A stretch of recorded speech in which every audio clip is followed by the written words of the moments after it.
স্থায়ী ক্যাম্পাসের দাবিতে দ্বিতীয় দিনেও মহাসড়কে প্রতীকী ক্লাস করলেন শিক্ষার্থীরা।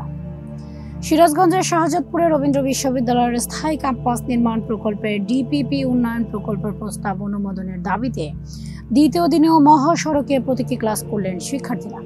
আজ মঙ্গলবার সকাল 10টার দিকে শাহজাদপুর রবীন্দ্র বিশ্ববিদ্যালয়ের অস্থায়ী একাডেমিক ভবন 3-এর সামনে নগরবাড়ি বগুড়া মহাসড়কে বসে পড়েন শিক্ষার্থীরা।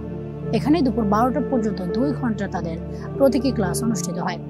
কর্মসূচি চলাকালে একযোগে রবীন্দ্র বিশ্ববিদ্যালয়ের 5টি বিভাগের 12টি ক্লাস অনুষ্ঠিত হয়। এছাড়া একই দাবিতে ওই সময় মহাসড়কের পাশে শিক্ষক, শিক্ষার্থী, কর্মকর্তা ও কর্মচারীদের অংশগ্রহণে মানববন্ধন অনুষ্ঠিত হয়।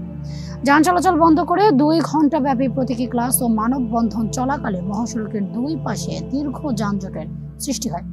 এতে ভোগান্তিতে পড়েন সাধারণ মানুষ।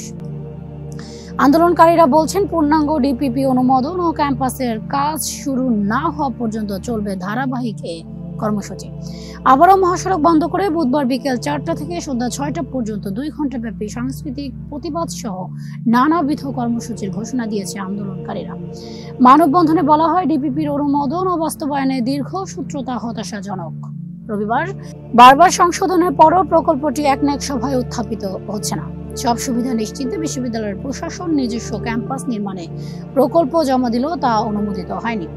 নিষ্কণ্টক 100 একর জমিতে বিশ্ববিদ্যালয়ের ক্যাম্পাস নির্মাণে সর্বশেষ জমা দেওয়া হয়েছে 519 কোটি টাকার একটি প্রকল্প, যা শিক্ষা মন্ত্রণালয়ের অনুমোদনের পর রয়েছে একনেক অনুমোদনের অপেক্ষায়।